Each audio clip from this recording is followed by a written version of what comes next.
Hi, and welcome to Kent TV's Animate and Create, a series which aims to give you an insight into how animation is made. I'm Dan Richards, and I'm going to be showing you how to make animation in the classroom. I was born here in Kent, and I'm keen to get more people animating in the county. Kent has a great tradition of animation, with Oliver Postgate and Peter Firmin's small films in the 60s, 70s and 80s, producing animation for your mums and dads, including Bagpuss, The Clangers and Ivor the Engine. I grew up on this animation every morning before going to school, so I was excited when one of the men behind the animation, Peter Firmin, agreed to meet me for the series. Could you start by talking about when you were younger and what you created and what models you were making when you were... Going back a bit, is before television, before anything really like that was done. I remember seeing the first, Walt Disney films like, Snow White and those sort of things, and I was quite interested, but I had no idea how they were made, and I had no idea about, doing it as a career. But I did make models. I used to make things like model aircraft, and I tried making a puppet once, a little sort of marionette on strings.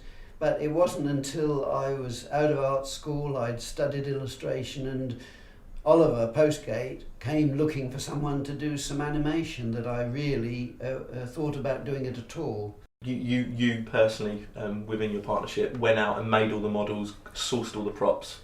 Was that how it worked? Well, it worked.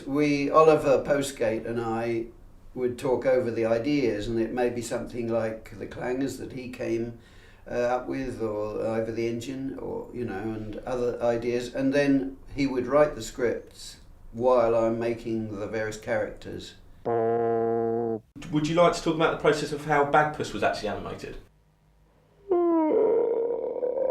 Bagpuss didn't do much moving himself, but he was capable of moving slightly. I mean, he had a yawn. He could open his mouth and do a yawn like that, and shut. He had eyes that shut and open. So these were separate little pieces that went on the eyes. So you've got to take sort of shortcuts, so you don't have to rely totally on on changing the thing. So a lot of the shots that Oliver Postgate took when he filmed were he'd stop and take a close shot of something, and you can do a lot with acting. We didn't ever have mouths that moved and tried to follow the script, because it's not necessary. I mean, the gestures, they're little actors, they do gestures, and when they talk, they move their arms. A ship?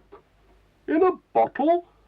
There's what's it doing in a bottle? So Peter, how did you come up with the other characters in Bagpuss?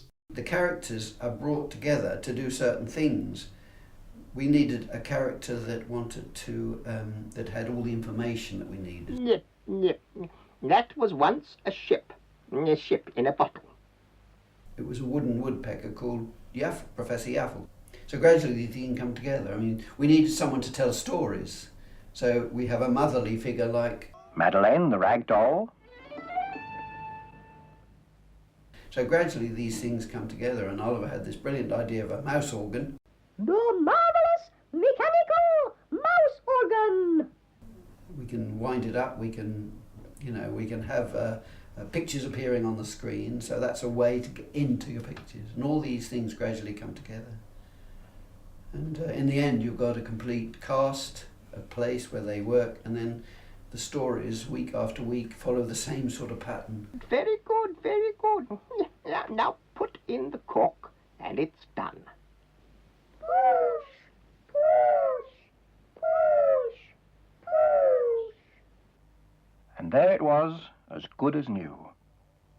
The mice dragged the bottle to the front of the window and left it there, so that if the person it really belonged to should happen to come past, they would see it there and come in to collect it.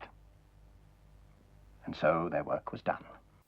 Taking on board what Peter's just shown us, I'm now going to have a go at making my own cutout animation scene. All you need is some cards, a pencil, a pair of scissors, some double-sided tape, blue tack or some split pins. Starting with 2 large sheets of card, I'm going to draw a landscape for the background of my scene. And then once I've done that, being very careful with a pair of scissors, I'm going to cut this out. If you do need help with scissors, please ask an adult for assistance. Once you've cut your background out, You then add some double-sided tape, which I've done a little earlier, and then placing the landscape onto your background. Firmly stick that into place, and then you have a background finished. For my character, I'm going to start by drawing the outline of his body on a thick piece of card. I'm then going to draw a couple of heads so I can have some different expressions, like Peter showed with his character. Once you've drawn all of the body parts out, like I have here, it's then time to cut the parts out. So again, please ask an adult for help if it's needed, and just be very careful. Once all the parts are cut out, it's then time to add some detail. I'm going to colour in with some felt tips and then clean up the edges by going over them with a marker. Once you've added the detail, you need to stick the body parts together. To do this, you need to add blue tack to the end of each limb. This will hold the parts together, but also allow you to move them when animating. Now we have our cutouts finished, we need to move on to the animation stage. But before we start that, I just want to talk through our camera position, because here we have the camera in what we call a rostrum position. So the camera is facing down and shooting towards the desk surface. What I've done for this is I've just taped my webcam on top of a science stand, which you probably can find in your science department, and then placed my artwork underneath it.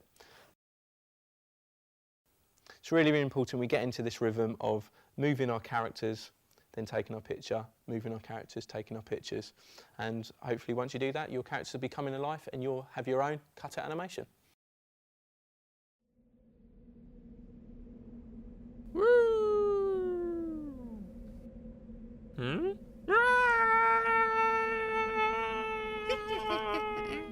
Why don't you try what you've seen today yourself and then upload it onto Kent TV and link it to your friends?